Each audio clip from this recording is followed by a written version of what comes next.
Welcome to the Integrated Schools Podcast. I'm Andrew, a white dad from Denver. And I'm Val, a black mom from North Carolina. And this is Local Stories of Desegregation, Charlotte, with Dr. James Ford. Okay, I'm very, very excited because we are in my city for this local story. Yeah, a local deep dive. We did Denver, where I am, and now we're going to do Charlotte and really go deep on the history of desegregation attempts. Charlotte is an important place, much like Denver, and nationally in the conversation about desegregation. Charlotte-Mecklenburg School District, the Swan case from the Supreme Court. We're going to learn about all of that. And we're joined by a wonderful guest, Dr. James Ford, to talk about it.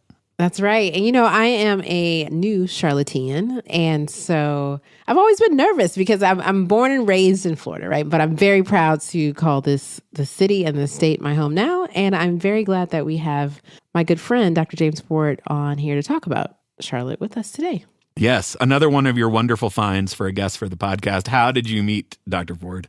So originally our paths crossed via social media. We were both just educators working in the space trying to figure out how to do racial justice and educational justice work. And so when we were searching for our new home outside of the state of Florida, James was part of our recruiting visit and he sealed the deal. Yeah. It's been nice and certainly a welcoming place for my family. So just very thankful to him and his family for doing that for us. Yeah.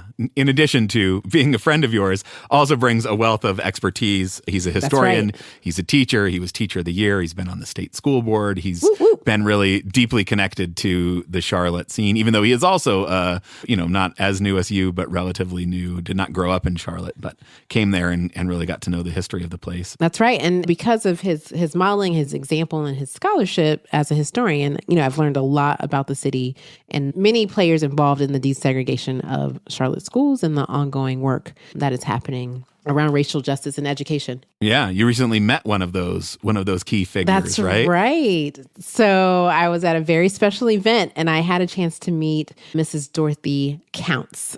So in 1957, Dorothy Counts and 3 other Black students became the first to attend the previously all-white high school, Harding High School in Charlotte, North Carolina. And so she's a big deal. But her story is similar to ones that you hear around desegregation for young people, right? It wasn't welcomed. There was an angry mob. There were slurs. They wanted her out. They did not want her to be a part of their school community. And knowing that the people who are the first ones to have desegregated their schools, they're still here. They're still among us. Right. And recognizing that we have so much to learn from their experiences and how we want to continue the work and make them proud of the sacrifices they made. Right. Yeah. Because I'm telling you, Andrew, if there were obscenities and mobs trying to go to school, I'm expecting everyone behind me to show up for the sacrifice I made. Yeah. Okay. Yeah, for sure. Yeah, Dorothy Counts, another sort of legendary figure, much like Christy Keys Romero, someone who was deeply involved and who is here with us, who we can still learn from and still draw inspiration from.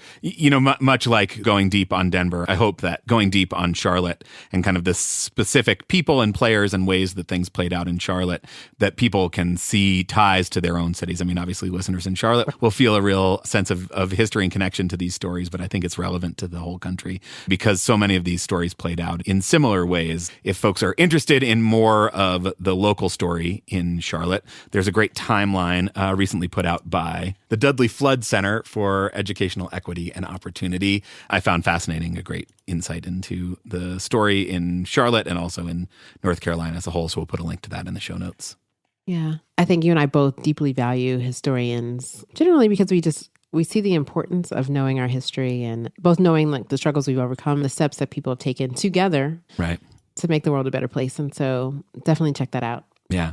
And if you're looking for other people in your local community to take those next steps with, we have local chapters. We've never really mentioned it on the podcast before, but part of the Integrated Schools work involves local chapters. So we have over 30 local chapters now in cities around the country. So if you want to find other people who are interested in talking about local stories and going deep, head on over to the website, integratedschools.org, and click on the Chapters Networks page. And you can find out if there's somebody near you who's interested in talking about this stuff.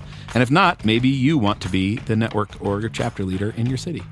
That's right. I feel like that's the first time we've mentioned it together on this podcast. Yeah. There is more going on in integrated schools than folks may know. So head on over to the website, check that out, and let's take a listen to Dr. Ford. I'm looking forward to it. Let's go. All right.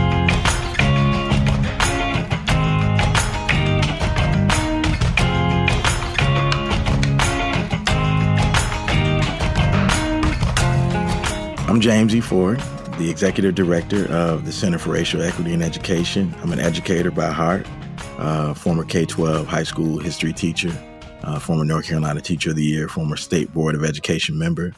Most importantly, I'm a husband and a father of 4 wonderful kids. So glad to be here. One who just committed to a college, which is very exciting. Yeah. So my oldest daughter is graduating senior, is going to North Carolina Central University. So at this point, it's go Eagles because they're going to be getting my money. So That's right. We are in full support of that. That's awesome. Thank you. So, why do you care? How did you come to be a lifelong educator? How did you come to care about education? Yeah. First one, why do I care? It's personal. It was my experience. I know what it is to be on the receiving end of inequity, have known what it is to be in education environments where the people who are given charge over delivering that are adversarial to you. I know how it is to feel like an outsider, like a guest in somebody else's home. And that's an experience that I'm not certain I really knew what to do with. So I didn't set out to be an educator. I just knew that whatever I was feeling as a young person, participating in desegregation efforts in the early 80s in Rockford, Illinois, whatever I felt when I got bused across town and went into those schools, and I knew that the majority, not all of them, the adults didn't have my best interest at heart, that the kids were saying and doing things to insult me and that nobody was being held accountable, that I never wanted to feel that again. So I spent the rest of my life trying to figure out how to dismantle that thing that we understand as systemic racism. I found myself becoming a teacher because I knew the impact that it had on me, the negative shaping of my educational and academic identity. And I was initially just doing volunteer work with young people in out of school time space, doing tutoring and stuff like that. Found myself being a director of a teen center, doing truancy intervention, all working with young people. And it was the type of kids that everybody writes off and says, oh, there's no hope for these kids. And when I expressed interest in I wish I had more time with them, just cool out of school time, 4 to 9. But I want to teach them about stuff. Like I want to be in charge. And I was like, yo, you describing teaching. It must be what you're, who you really are. And when a mentor told me, okay, that's great, but don't go into secondary ed because it's too late. Go get him early in early education. I was like, you should have never told me that because I'm the type of person, I'm be like, now I'm going to do it just because you said not to. Right. So went back, got my master's of arts in teaching, started teaching as a certified teacher at 29 years old. So it was late in life. You were late in life. I mean, not really. Okay, 29 is young. Don't get that for sure. Compared to now, it's like, right. But late to start. But so that's important. It was discursive. That's what got me here. But the charge and the sense of mission to dismantle racism, this was just the selected field to do that. It took me a while to get there, though. Who poured that into you? What in your background was like, okay, this is a problem that needs to be solved, and I'm the one to be part of solving it? My parents, man, I got to give them a lot of credit. They did a phenomenal job at making us really racially literate very early on. They didn't leave it to chance for us to try to navigate and figure out why we were being mistreated. They explained it in plain terms. And they themselves are pretty cultured folk, like they could explain with nuance how systems and structures work. They anchored us in our history. My dad always kind of gave us a Pan-African lens. So we understood not just racism in the U.S. American context, but globally, right? We have always kind of, without saying so, considered ourselves part of the African diaspora. So it was nothing for us to understand global conflicts. And, that Andre 3000 picture when he did a concert, he's like, why do all across the globe people who are darker suffer most? Why, right? Like my parents were always interrogating that question. And they taught us how to defend ourselves. My mother taught us how to engage intellectually, right? How to spar and how to advocate for yourself when nobody else would. And so I want to say that there's some trauma that goes along with that because it makes you anxious and you're always, you talk about fight, flight, or freeze. You're always ready to fight. But what it did teach us how to do was like, you're not just going to trample on us. Like we're going to engage and we're going to assert ourselves. And we would defend ourselves against the scourge of racism whenever it manifests itself. And I don't care who the perpetrator is. They're an adult. You know what I mean? We were taught to get in there. And so that scrappiness, I know, is just part of my upbringing. And, my siblings are the same way. So you found yourself here in Charlotte, and part of the reason why we are excited to talk to you about it today, because in addition to being a phenomenal educator and leader, you're a historian. Yeah. And you really dug into Charlotte's history around desegregation and segregation, especially in education. Tell us how you got interested in that specifically. That's a great question. Nobody ever asked me that. So as I mentioned, I'm from Illinois. I started teaching in Illinois and got up and moved to Charlotte in 2010. But I taught in East Charlotte at Garinger High School. It's like the most diverse, just beautiful rainbow of black and brown kids you've ever seen. But it was highly segregated. And I knew that. And, also students experiencing poverty. And what you realize is when the school opened, it wasn't always like that, right? It mirrored what was happening to the east side of Charlotte. Initially, it was a all-white school, that opened in the mid-'60s. And so just being fascinated with the city, I think I started to want to know more about how Charlotte came to be Charlotte. And then, Charlotte holds itself out as kind of the capital of the New South too, right? Like it's a New South city. And then you start to realize that the re-segregation that I was experiencing at Garinger flew in the face of Charlotte's history as kind of being the national example of how to properly desegregate, right? I had no concept of that. At the time, I was teacher of the year. Student reassignment was being deliberated. And there were books out, articles out, people were advocating, and they were retelling the story of how Charlotte once upon a time got it right? They showed the rest of the nation how to desegregate. And when I heard that, I was like, really? I didn't realize that the superintendent who oversaw that was Garinger, right? That was the namesake of my school. So I was like, oh, interesting. So in trying to advocate for more diverse schools and, disrupting pockets of poverty, I kept getting bits and pieces of the Charlotte history, and I just found it more and more fascinating. And there was a time, y'all got to be honest, when I wrote an op-ed about the need to break up concentrations of poverty and to return to our history of desegregation in the Swan case, which I'm sure we'll talk about, Swan versus CMS. And I got pushback from some Black folks in the community. And I was devastated because I was like, whoa, I'm out here thinking I'm, advocating for something that I know I've experienced has benefited my life. And they were like, yeah, man, we don't really want all that, man. We just want our schools to be adequate. And it threw me for a loop. And for the first time, I had to sit back and be like, I think I should probably do more listening and figure out what's the history here before I get out and start publicly declaring that this is what's best for kids of color, because there's actually more nuance there, right? So when I started looking at that, I said, let me really dig into local Charlotte history. And for my dissertation, I chose to focus on a historical case study of the first Black public high school in Charlotte called Second Ward High School, in an area of Charlotte that had the highest concentration of African descended people in any enclave in the state, known as the Second Ward, Charlotte. This place, like so many other Black towns and Black cities all throughout the South, was its own thing, its own economy, its own environment. And I really dug into that. And so I was like, this is unsung and deserves to be investigated more. And that's kind of what I think really drew me to the Charlotte history, because it's an amazing city. It's been good to me, but it's not been good to everybody. And the story's been kind of one-sided, all about how we navigated and did desegregation right. And there's an underbelly to that doesn't often get heard. And so that I made it my business to try to unearth that. Nice. Yeah, let's unearth that, because I do think Charlotte-Mecklenburg, the Swan case, there is a way in which it does sort of get held up as, an example of what went right. Tell us the story of the Swan case and the impact that had on Charlotte and the good things that maybe came out of that, but then also where it missed the boat. Yeah, so the thing about Charlotte is that much like many cities throughout the South, after the Supreme Court case, right, Brown 1 and Brown 2, you had about a 10-year period where states really didn't do anything, right? So that's why true desegregation didn't really happen until you had localized court cases that forced the hand, right? Or the enforcement of like Civil Rights Act, withholding of funds to kind of force districts to do anything. Charlotte was no different in that regard. They persisted in, participating in de facto segregation. Everybody knows about Dorothy Counts' token integration efforts at Harding High School in 1957 and how she got chased up out of there after being spat on and jeered.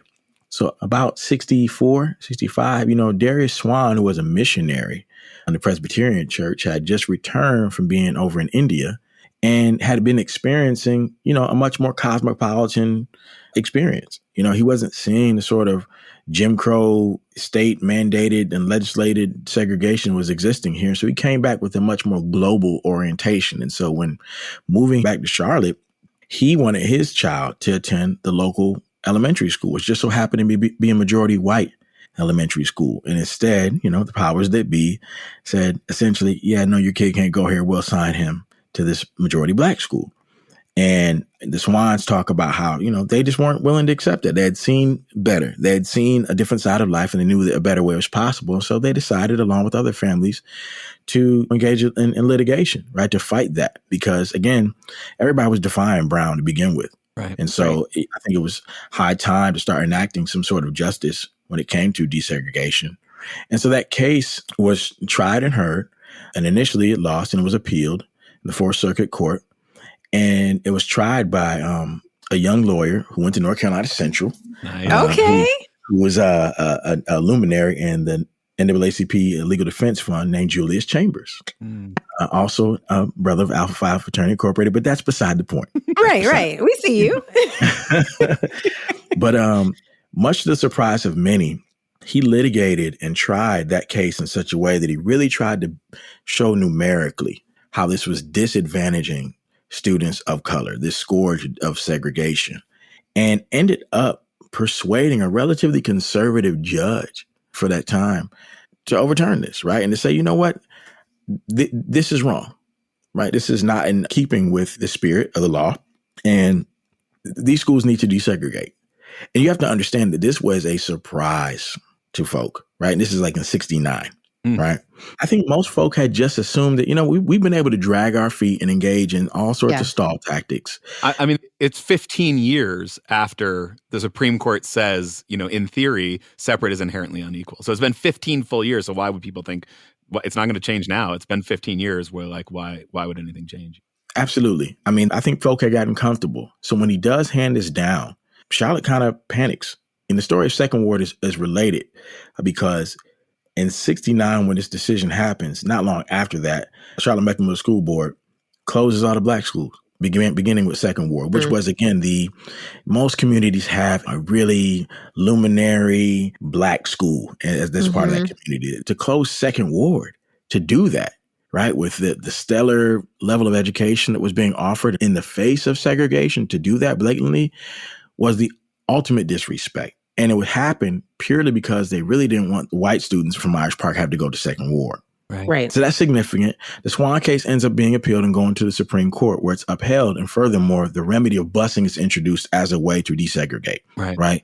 So that's kind of the Swan legacy. Swan versus CMS is that, busing becomes introduced as an instrument of desegregation, which works for a while, right? It becomes the model and the mode. It's literally what I experienced as in the late 80s, right? In Illinois. Right. Being bused from my side of town to the other side of town. That's the legacy of Swan, right? So I grew up as a result of the Swan case, experiencing, being bused across town because of this case. So for about a 12-year period, Charlotte is the picture of a desegregated school system. And even after other school systems start going back to more neighborhood school models, which they did in the late 90s, these years have produced such a cosmopolitan mixed group of graduates who had experienced or tasted desegregation. And I tend to distinguish desegregation from integration, right? And integration is a state of harmony, right? Desegregation is more numerical. But Charlotte used to defend desegregation. There's a story about Ronald Reagan coming down in the mid-'80s and talking about how, people do, they talk about families don't want their kids being bused across town. And by this time, Charlotte is experiencing a boom economically. Harvey Gantt is mayor. Hugh McCall, who is the father of Bank of America, they're working together to build Uptown, right? It's gaining steam. It gets the Charlotte Hornets, right? So now it's becoming a proper city. And in large part, Hugh McCall will say this, it's because businesses knew that they could headquarter in Charlotte because they wouldn't have to deal with all the overt racism and some of the places that were more resistant. And he credits the Swan case and desegregation for doing that. So there's a connection between the economic viability of Charlotte and school desegregation in ways that folks don't necessarily see also, right? So the local Chamber of Commerce was also behind championing this. So when Ronald Reagan comes, he makes his speech and he tries to decry busing. The business community is like, nah, Like, we like our schools. And Reagan is beloved, right? But in that era, Charlotte kind of stood 10 toes down and said, no, like, we like our schools. We appreciate what we built here. By the late 90s, however, after experiencing this influx of migrants from the Northeast and the Midwest, the composition of people in Charlotte no longer are the folks who lived through this desegregation. And they don't have the same affinity for, this history. Okay. So what they're coming down and saying is, that's not what I moved down here for. I came down here for my company. And I don't care about, you all's legacy of desegregation. I don't want my kids going to school with those people. Right. Oh, man. And so it was a case of Capacchione versus CMS in 97. That ends up being the case is a father from the Northeast who moves down and claims that his child was discriminated against because he was white and couldn't go to a particular school. That leads to the eventual demise of the heyday of desegregation in Charlotte. That gets overturned. Eventually, they go back to more neighborhood school models. And then Charlotte-Mecklenburg Schools start to re-segregate. And we end up where we are now. Can you just tell us a little bit about what schools look like now? So we had kind of the Swan case, 71. We had the end of efforts in the 90s, and then the resegregation of the district. How segregated is the district today? Yeah, the school district is very segregated, but in large part because you have a mass exodus of white students to charters, private schools, suburban schools. It's about 75% students of color. Of that, Black students make up about half of the student population. The majority of schools are schools that are experiencing high levels of poverty. Not all of them. Where poverty does exist, it exists pretty intensely. Right. It's a growing district. Some schools are overcrowded, need to be built, and they are building new schools. But it is not changing the dire needs that are concentrated. What's happening is what we refer to as double segregation, right? Gary Orfield is the first time I ever heard somebody talk about that. So it's not just racial segregation, but it's socio-economic segregation. A lot of what are quote unquote neighborhood schools have the most inexperienced teachers in those buildings. The same stuff that you can expect to happen. And the things that occur in community spill over into the schoolhouse. Right. I've shared this with Andrew before. Like, I live in a super diverse neighborhood, but you could not tell it by my kids' schools. I'm like, where are the white kids? Where do they go? Because Public you would school. never, not public school. That's the thing, is they've opted out because they can. And there's a stigma around traditional public schools. But I think there's also the Urban Institute. I think it's like 2020 data, but they have this segregation contribution index looking at how much does any individual school contribute to the segregation of the district. So all of the wealthy kids and all of the white kids tend to be clustered in a small handful of schools. And so even though you could have schools that across the board were 25% white kids, but we don't see that in any large city where you have these global majority school districts, you end up with small pockets where most of the segregation comes from, and it's from white people hoarding resources and all congregating in one or two handful of schools. That's right. And come on, global majority school districts. All right, Andrew. Yeah. I see you. I see you talk to speak facts, right? We got to contextualize. That's right. But you're right. And in our case, that's Ardrey Kell from a high school standpoint, right? Yeah. Like the Valentine. My sister used to teach there. And I mean, wildly affluent. And not that there are not kids experiencing poverty there are, but it's what you described. And I'm guessing the old days of the business community saying, hey, we really value our desegregated schools has also ended. Charlotte's open for business. It is a banking town. B of A is headquartered here. Wells Fargo, second largest. You got Ally, you got Truist, used to be BB&T. All are here. And so it's open for business, but there's not this induction into the culture, into the history of the community that there really should be. Right. It's a tragic story. Yeah. It is. No one onboarded them about what Charlotte was about. And that's the knock. And so it's sad. Oh. I mean, that's why, telling the story, it's part of why we're doing this series on, kind of going deep on local stories, because it's a similar story in so many places. The local details change, but the same sort of arc plays out very similarly in Denver. We talked about the Keyes case, and the timeline is pretty similar. Keyes was decided in 73. Court-ordered desegregation was terminated in 95. So, people show up now and there's just like no understanding of that history. What is having that kind of historical context that you were drawn to, trying to understand better, trying to make sense out of, how does that inform how you think about the schools today in Charlotte? I'm a history teacher, right? So I feel like you can't divorce situations from the historical context, no more than you can like tear pages out of a book. Right. So it just helps to situate you and socially locate you. Where am I? How did I get here? Why are things the way that they are? But I also think it makes you feel like you're part of something bigger. You know, here I am teaching at Garinger, kind of wondering like, all right, so I don't really know why the school is composed the way it is, but what's the story here? Why are there so many Black and brown kids? Why in the 5 years that I taught at Garinger can I count probably on two hands how many white kids I've had? Right. And yet one of the most wealthy enclaves in the city, Country Club, is a mile down the road. Right. Like what's the story there? So for me, it was about story. I need to know the story of this place. And I love the term, the values onboarding, right? I feel like within any culture, right, it should be a rites of passage or anything like, you know, you got to anchor folks in something. And I think Charlotte's story is that of a place that is inherently, it's something about this place. It ain't perfect. There's no city that's perfect, but Charlotte's got something, man. I mean, it does. it's first of all, it's in the Black Belt in the South. And it has one of the largest populations of Black folk, particularly upperly mobile Black folk. But the other thing is this, Charlotte and, you know, Ross Chetty, scholar on economic mobility, found out in 2014 that when looking at the 50 largest cities across the country and looking at the relative economic mobility, so the ability to move from the lowest quintile of poverty up to the highest quintile of income, found that Charlotte ranked dead last of the 50 largest cities. This was an embarrassment for Charlotte. But one of the factors or the variables that they identified were the schools. And so I think that for me, it's about making sense of the economic picture that, yes, there's lots of Black folks down here and it seems like they're doing well. But for native Charlotteans, folks who have been here, who were born here, that is not the case.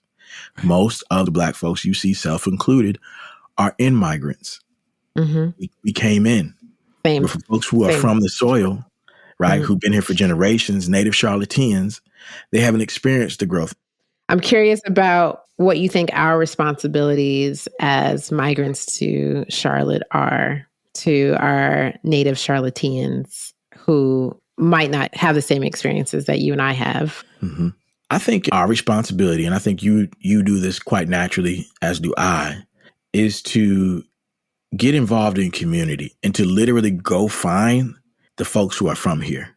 Because the joke is, man, anybody in Charlotte from Charlotte, Charlotte's half New York. You know, the other half is Ohio or whatever, you know, and there's a lot of truth to that. But if that is the case, then it's our job so that this place doesn't lose its identity or that we don't find ourselves being guilty of like appropriating, is to go find these stories, right? And to give ourselves a place-based education on what Charlotte is, how it came to being, to visit places like the Levine Museum of the New South, right? To go to the Harvey B. Gantt Center and to learn as much as we possibly can and try to be true to the spirit and the institutions that built this place. I think that provides and demonstrates a level of honor and respect.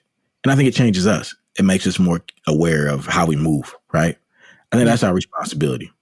Thinking about that gap between kind of the experience of newcomers versus the people who have been there, what do you attribute that to? In large part, it's been because of the inability of the schools to make good on the promise of desegregation, right? Quality education. And larger, I'll go beyond desegregation and say the mantle of equity, right? Because I was a 100% proponent of desegregation by any means necessary. You could not tell me otherwise. After doing this research and spending time with community, talking to alums, living alums of Second Ward, who love their schools, who tell you in a heartbeat, I never thought I was inferior, you know, who would tell you like, we had nothing but the most amazing teachers who can tell you with evidence that these were some of the more educated teachers. Black teachers in North Carolina during segregation was the only state where the Black teacher population was actually more educated than the white teacher population. That's right. They have more credentials. And now makes sense why them folk told me, hey, we don't agree with your article. Like we just want our schools back, because this is literally where critical race theory comes from. Derek Bell, in some of his earliest articles, is critiquing Julius Chambers, is critiquing Swan. And he's saying, because when he was engaging in this, he's saying, I don't think we actually listened to the community and we made racial balance the only metric. And I really think what these Black communities were asking for was equity.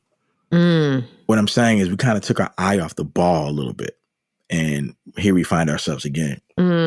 This has come up for us in our last couple of episodes, right? We recognize that Black folks, especially in that era, loved their schools, loved their teachers. They had highly qualified teachers. And in an instance that Dr. Fenwick talks about, the most egregious, a Black principal was replaced by a white milkman.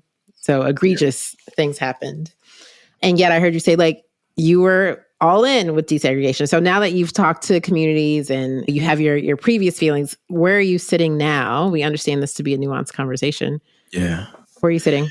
I think specific to the Charlotte context, I think we have to balance two things in our hands. On the one hand, I think ideally desegregated schools with the most diverse populations represent the closest thing to the democratic ideal, right? It gets us closer to this notion of humanism, of global education. So I'm forever still going to champion that, right? That is a noble idea worth pursuing. And that the spirit, what Dr. King called the ontological assumption of segregation was evil, right? Right. So I'm going to stand firm in that. I'm also going to say that racial balance itself is not the single metric of whether a school can be successful, because we have historical precedent that that's not true.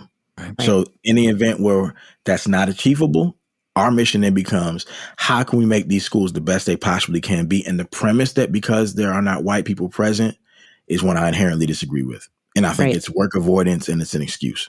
So then what's our mantle? You got a district that's 75% students of color. You got to make it happen. You know what I mean? Regardless what the composition is, our job at this point in time is to make it happen with the composition of the schools that we have, and still, as best as possible, try to break up concentrations of poverty where we at least have socioeconomic desegregation. Yeah, make it happen with the kids we have in the schools we have as we have them now. Yeah. I like that. You went out and came to understand the history better. You feel this sort of charge to do the best for kids given the current reality. Right. And as you mentioned, you did a dissertation on the first Black high school in Charlotte. What did you learn from studying that school? Yeah, the way I looked at it was through the lens of cultural capital. I used community cultural wealth as my framework. And what were the cultural capitals that were present in these schools and the communities? Because the whole thing is, okay, we're not going back to those days. Segregation was an artificial environment. And that's important to remember, is it was socially engineered. Right. So yes, we had Black businesses, you had Black institutions, but it was because we were prevented and prohibited from participating in white society. That's not the case now. For the most part, you have options in just about everything you want to do. And the teaching population is not like it was. They were all Black teachers. That's the mere picture negative of what's in school districts these days, right? 80% white teachers. So does that mean we can't teach Black kids? No, it means that there probably is something that those Black folks, those expert Black educators were doing back in those days. It can be translated pedagogically, right? Come on, Melanie Acosta, right? That's right. To the present day. And that's kind of my mission. And I learned a lot about the beautiful things that those Black educators engaged in. And so I think that the important thing I learned is that our communities have capital. They're just not always being recognized, particularly in the way that we do school. And so my job as a researcher is to try to figure out ways to resurrect that, bring that to a contemporary global environment. Thank you. And that led you to Creed. Yeah. So tell us about Creed, because it seems like that's the culmination of, maybe not the culmination, but this current iteration of that work for you. Yeah. So Creed precedes my dissertation work, but it's all related, right? So I was the North Carolina Teacher of the Year 10 years ago. That was an amazing experience that took me throughout my new adopted state and taught me everything. I thought Charlotte was North Carolina. It is not.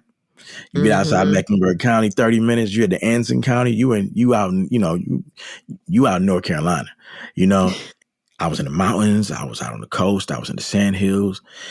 The thing that I saw that was depressing was that everywhere I went, urban, rural, suburban, Black and brown kids were experiencing the same stuff as they were at Carringer, whether they were in the majority, whether they were in the minority. And I was like, y'all don't see this trend here? And I just thought an organization should exist that would address that, right? Like, is anybody going to respond to the very explicitly racial demarcations of all these outcomes? and nobody like kind of would. It was kind of a hush thing. Like, yeah, we see it, but yeah, it's just, you don't talk about that. And that's not, again, I told you, that's not how I'm built.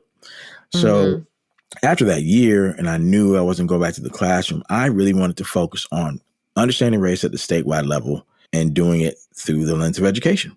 And I worked for a think tank, Public School Forum of North Carolina, that's still around. And they were fortunate. I was fortunate enough, as were they, to allow me to serve as their program director and to experiment with a lot of early work that they were doing around race. And they were doing a study around racial equity, and I got to lead that or whatever. But after that, I was bit by the bug. I was like, this is all I want to do. I don't want to do anything else. I just want to focus on racial equity. And I thought there was space for an organization that explicitly focused on that at the statewide level to come into existence, to do really quality research that was rigorous enough to get published in a journal, but accessible, right? Not behind a paywall, written in a way that stakeholders could understand it, to do programming that helped to try to change the tide, right? And raise up leaders and build coalition and create space and affinity for teachers of color, and to do consulting when called upon. And because that organization didn't exist, I created it. And so in 2019 officially is when we went public. And so we'll be 5 years old in this August. We go by CREED, Center for Racial Equity in Education. And amazing team of folks who are dedicated, who love this work, who are smart, and just about the same cause, right? We're about making the crooked way straight and eliminating race as a predictor of education outcomes. I love that. Tell us about some of the work that CREED does. CREED does a lot. For a small but mighty organization, we do a lot. I mentioned we do research. We do what we call engagement, which is really our programming. You know, we have a fellowship that's in its 5th year, coalition of organizations throughout the state that are mission and vision aligned, a network of educators of color, et cetera. But one of the cool initiatives that's new under our engagement or programming umbrella is called the J Initiative. And the J is an acronym for Genes, Arts, and Education Initiative. And in my learning about North Carolina history, I encountered, when I met the illustrious and amazing Ann McCall, an education attorney and scholar, these folks called the Genes teachers. These were majority Black women educators who were strewn all throughout the South during the Jim Crow era. And they were tasked with delivering education, particularly in the rural South, to Black communities where, although the right to education had been secured all throughout the South during Reconstruction, folks were not building schools and they were not funding teachers. So it was an endowment left by a white Quaker woman named Anna T. Jeans from Pennsylvania that was used to support the salaries for Black women educators to be pretty much the administrators of rural Black education. And these are like, you've heard of Hidden Figures, right? And like folks at NASA that you didn't know about. This is like them to like the 100th degree. Right? Like these are Black women who are literally the queen mothers, the carriers, the midwives of education throughout the South. And when I started learning about these folks, I was like, I really want to dig up the North Carolina story, the North Carolina history. Who were these women? Where did they come from? What were the communities that they served in? And so we've gone on this project at CREED now at the behest of Ann McCall of taking all her research and other available research and trying to find ways to make it publicly available, utilizing the arts to make it come alive, right? And to offer really cool interpretations on this history so that it's not static, it's more dynamic, but also through education to do the research on these folks, develop it into curriculum materials for educators themselves to kind of bring forward to the present day the same competencies and the approaches that they had, but also making sure that the profiles of these folks are never again hidden, making sure that our state knows who these Genes teachers were because they deserve to be celebrated, commemorated, and really kind of inducted in a celebratory Hall of Fame sort of commemoration ceremony. And so that's something that we'll be doing in 2025. But right now we're doing a lot of the research around it. And Val, you can attest, like the stuff we're learning about these folks. It's goosebumpy. Seriously. It is incredible. Tell us some names. Give us some of that historical context. I can tell you about Annie Holland. Yes. Annie W. Holland was the Genes supervisor for the state of North Carolina. She was from Virginia. And the thing that made her is this a kids podcast? No. Such a bad blank? No, okay. You can such a badass. You're good. Was that much like so many other Genes supervisors, she was not merely an educator.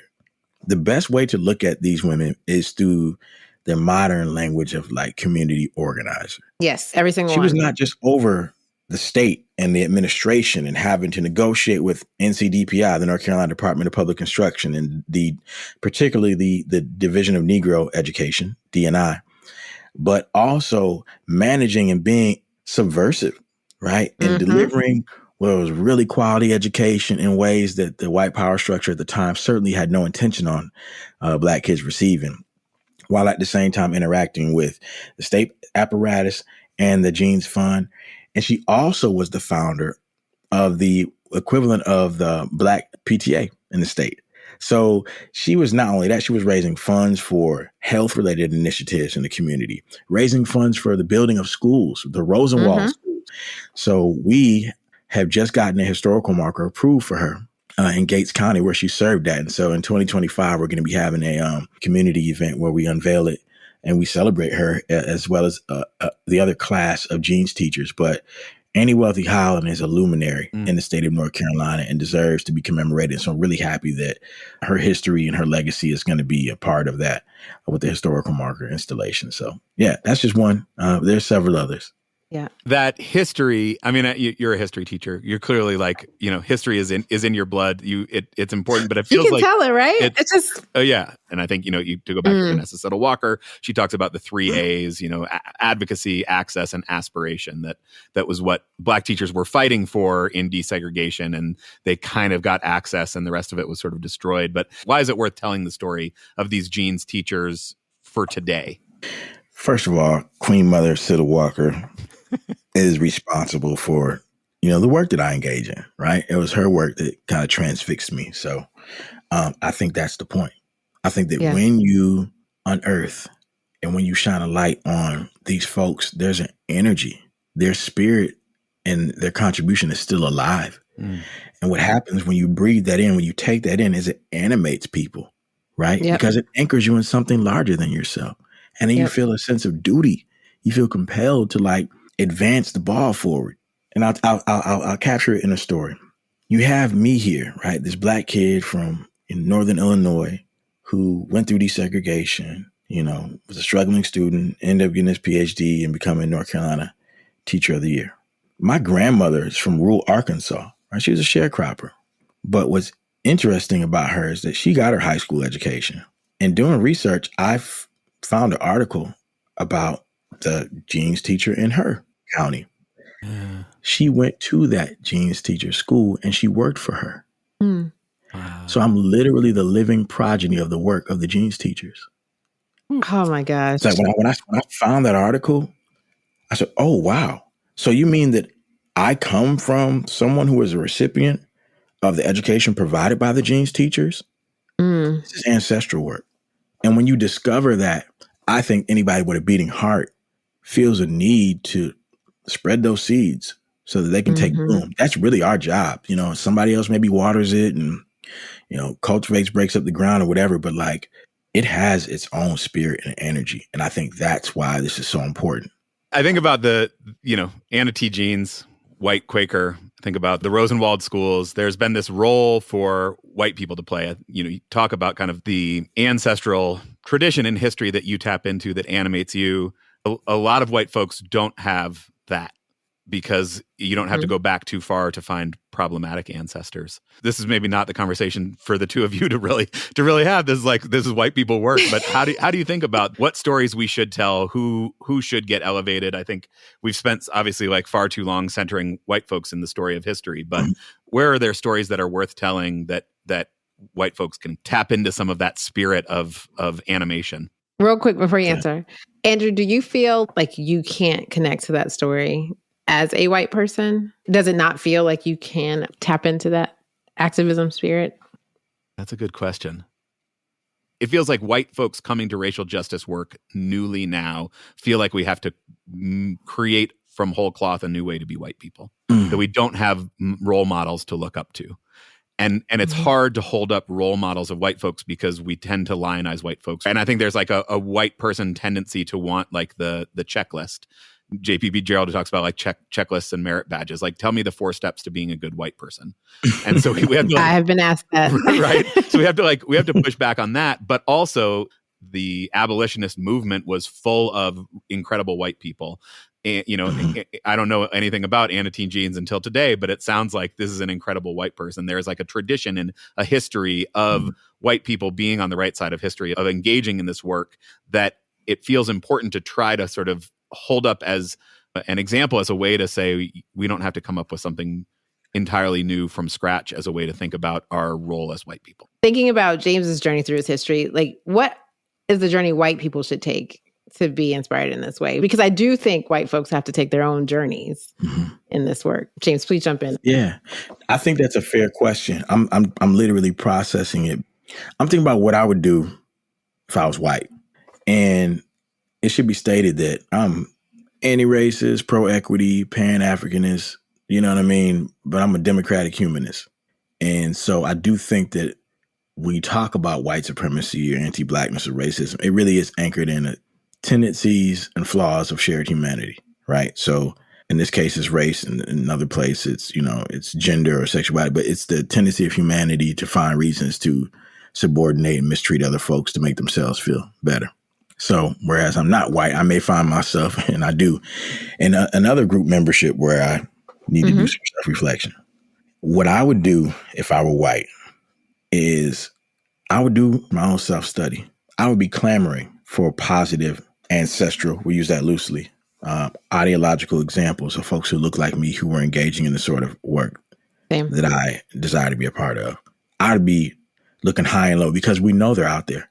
Right. We know they're out there. It's not as if summarily white people are evil, right? So like, oh, there's no good white people. Nah, there are. I don't believe in centering and making them centerpiece of the stories that we tell. But as a matter of personal business, I'll be trying to find folks who inspired me.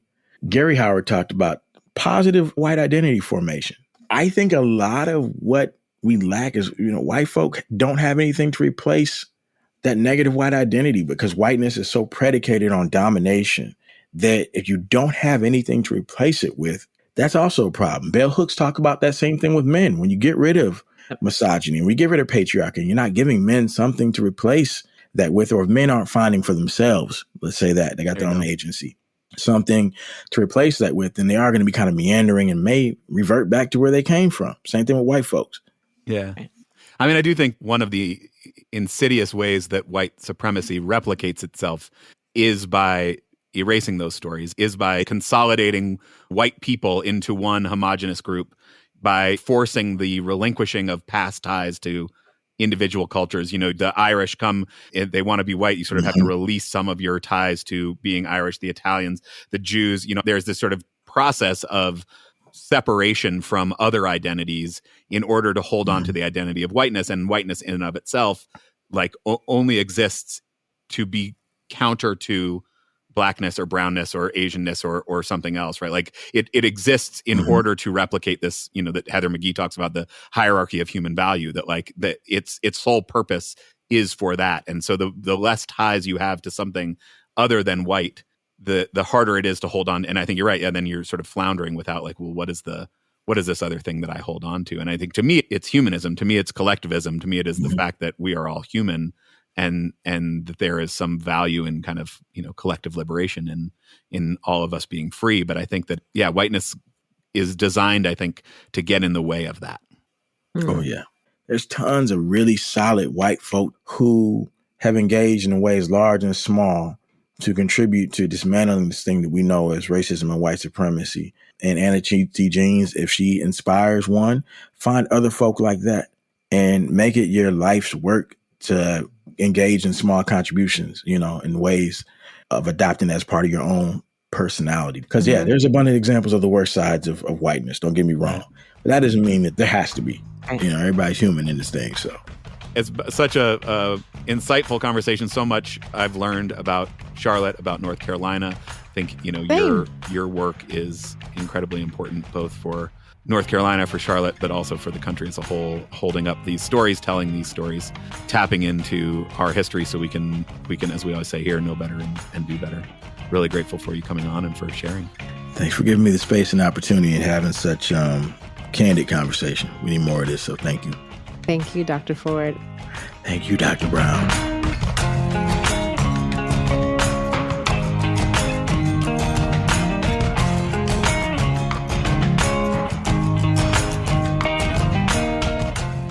So Val, what'd you think? Oh my gosh. One, something that I thought about throughout the course of this conversation is like, how do we show up? And I asked him the question as I'm new here, right? This is not the city of my birth or where I was raised, but I have adopted this city. And I think it's very easy to come into a city, as I'm sure many of our listeners do, and not know the history. And I'm equating it to white folks coming to global majority schools, right? You don't actually know the full history and the full story. And so you can show up just all wrong, right? And you think you're doing the right thing and you think you plugged in the right way. And hopefully you realize that I'm missing a piece of the information. And it's not just about, hey, I arrived, right? But how do I fit into this community that's been here and thriving like before I got here? And how do I not mess that up? And so I'm really sitting with that because I do want to be a good neighbor because I feel fully embraced by the city. And I really do love that. And I want others to feel that as well, but not in a way that erases the folks that have been here, that have fought here, and that continue to make this a city in which I can feel welcomed and comfortable. So I'm really sitting with that and making the connection around attending global majority schools for white folks and how they might feel showing up. Yeah, I love that. I appreciated the way that Dr. Ford walked us through the Swann case and through the ways that Charlotte not only was viewed by the country, but viewed itself as this kind of bastion for how to do desegregation right and the power of that. And then the ways that was let go. And so, it's easy to show up now and think, well, like it's got affordable housing or it's got a good banking industry that I can become a part of, but not knowing what the history is, not understanding kind of how to situate our current context in the history of a city makes it easy to show up in ways that maybe can be harmful. I love that tie to the ways that we show up in school communities. And, sometimes that's in the actual school itself. And maybe your school has been around for a long time and has a history that you need to learn and get to know the people who have been players of that. And maybe it's more on sort of the city level, in terms of the, educational activism that's happened there. You may be going to a school that is relatively new that doesn't have that history, but that doesn't mean that your city doesn't have that history. That doesn't mean that the people who have been in your city for a while don't have a story to tell and don't have a way of looking at the things that get held up as progress that maybe don't feel like progress. Yeah. And one challenge I have for myself and for our listeners is to really try to start deeply understanding your city. I can share that when we came to visit you were able to give us a tour, tell us like, here's what happened here, here's what happened there, here's what this was, because you grew up. Like you're living in the neighborhood where you grew up and you went to school and your kids go to school there. And I want to invite our listeners to really get to know their cities, because even if you've grown up someplace, there's opportunities to learn more about it and to really understand why the highway is here or why the school is now segregated or why there's this part of the area is underdeveloped or who was responsible for this decision that was made, right? Understanding your place and being rooted in that feels important. It feels especially important. And in a world in which there can be like faux connections to other places to actually be grounded in your community. I think it's how we get the change in the communities that we're all working toward. Yeah. At least here, you and I. Yeah, no, I love that. And I will say, like, probably had sort of a leg up from having grown up here. And most of the stuff that I know about the city now is not stuff that I knew growing up, right? Some of the puzzle pieces are already there because I grew up here, but it's still like putting in the time and effort to come and to understand, like, well, how do those things connect? Because certainly I didn't get any of that in school. There was no like, Denver history class that was available to me. It takes work, and it's work that anybody can do. It's what led Dr. Ford to, this sort of question of how is it that these schools got to be the way they are, led him to this real curiosity about his own newly adopted city, and that led to all of his work. So at the end of the conversation, we started talking. You and I kind of had a sidebar because you posed a question, and I wanted to bring it back to you regarding how do white folks show up in this space? Yeah, I mean, I think it's something I've been thinking about a lot. Obviously, I don't have it all figured out. I'm constantly learning and trying to grow and deepen my own understanding. And this has come up before on the podcast, but I don't think there are a lot of great like white role models out there that we hold up. And it's a tricky line to walk because the history books, certainly that are taught in most schools, are full of white folks that are meant to be lionized. And it's easy to reject that. But as Dr. Ford was saying, what do you replace that with? So I was definitely inspired by people like Anna T. Jeans, a Quaker who had this family fortune that she was looking to give away. And rather than building a building with her name on it or donating to a university or something, she said, you know what I'm going to do is I'm going to create a network of Black teachers all across the rural South, and I'm going to fund this Jeans Foundation. Thinking about resources, what resources we have, putting those resources closest to the people who are trying to solve the problems, that's a pretty good. And I don't know enough about her life. Should she be lionized? Should she be held up? I don't know. But I think that act of saying, here are these resources I have, there's probably problematic ways that I came about them, I'm going to do something about it. And that thing is going to be towards, putting those resources closest to the people who are trying to address the problems. That feels like an sort of empowering and inspirational model to tap into. So one, I'm thinking about that work had to be done in community with Black folks on the ground. And I'm thinking specifically about the Black women who were the majority of Jean's teachers, and one who actually taught James's mom, right? Like, remarkable story. Yeah. You don't know what's going to happen when you put your efforts out there. And so we can lionize all of the Black women who were part of this effort in North Carolina and in Charlotte, who worked with the resources that Anna T. Jeans was able to provide. And so for me, the work has to be done together. And I think back to Heather McGee and the solidarity dividends, right? Like, in solidarity, we can do so much more together. Anna T. Jeans wasn't of the South, but she was like, here are where Black folks are who could use these resources. And so how can I meet them? How can I be in solidarity with them in order to move us further, faster? And I think if you are doing that as a white person, then we gonna be all right. We gonna be all right. Yeah. I really enjoy these local stories. And it's my hope that we continue to get folks calling in to share their local stories with us. Yes, I don't have any perspective on Denver because it's my own story and I was deeply involved in it. It felt interesting to me. But digging into Charlotte, a city that I know very little about, that I've only been to a few times and don't know the history of, also felt very interesting and worthwhile investing that time and energy in, because I do think there's so many lessons to pull out from that story. And seeing the similarities, the Swan case was in the early 70s. There was this massive backlash to the idea that busing, both was a legitimate solution to segregation. And then, Keyes 2 years later says it could happen outside of the South. And you have this kind of freak out. And then the 90s come and we say, maybe we've done enough. Maybe we've stopped. And, in Denver, it was the judge just sort of saying, okay, I think we're done. In Charlotte, it was a lawsuit from a white parent saying, my poor white kid isn't able to get into the school they want to. But the result is the same, that we sort of say, all right, I think we've tried enough. Maybe we're past this. And then, this retrenchment happens and we go back to resegregation. You're recounting the history. I was thinking, wow, it is just now our turn. Right. It's our turn to do the next right thing. Right. And so this wheel that we're turning, because very easily it could roll back. Very easily. Like, we feel that. So we have to actively be on the side of making sure that it doesn't. And that's my challenge to everybody listening here today. Absolutely. Yeah. And that means, we all have a role to play, and we don't know what the results are going to be, right? Certainly Anna T. Jeans had no idea that giving this money to fund Black teachers would someday result in Dr. James Ford's mother getting an education that then led to Dr. James Ford being who he is now. And so I think, that idea of what are the ripples, we don't know, but we have to kind of put our best foot forward and do the next right thing. And what does that mean? What does that look like is going to look different. But I do think certainly if we're going to take anything from the model of Anna T. Jeans, putting resources where they are most needed feels really relevant. And so for any listeners out there with the resources to give, we had a link to the Center for Black Educator Development last episode with Sharif El-Mekki. That's right. The work of Creed and Dr. James Ford's work there. We'll put a link in the show notes to his organization if you have resources to donate. Certainly those are groups who are on the ground, directly connected, having a real impact. And that's certainly a place to start.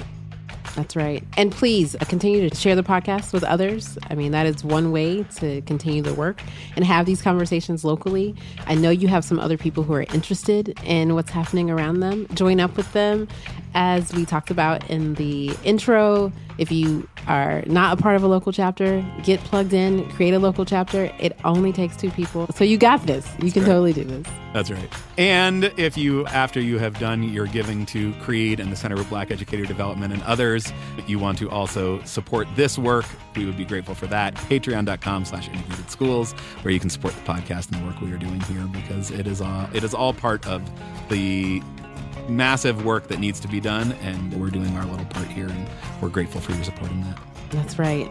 Well, Val, this was a really great conversation. Thank you for bringing Dr. Ford on the podcast.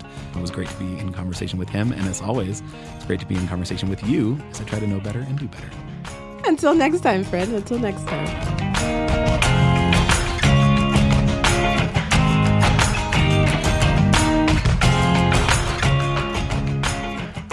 Well, you poked me in the chest having a whole 17 episodes about Denver. I had to show up.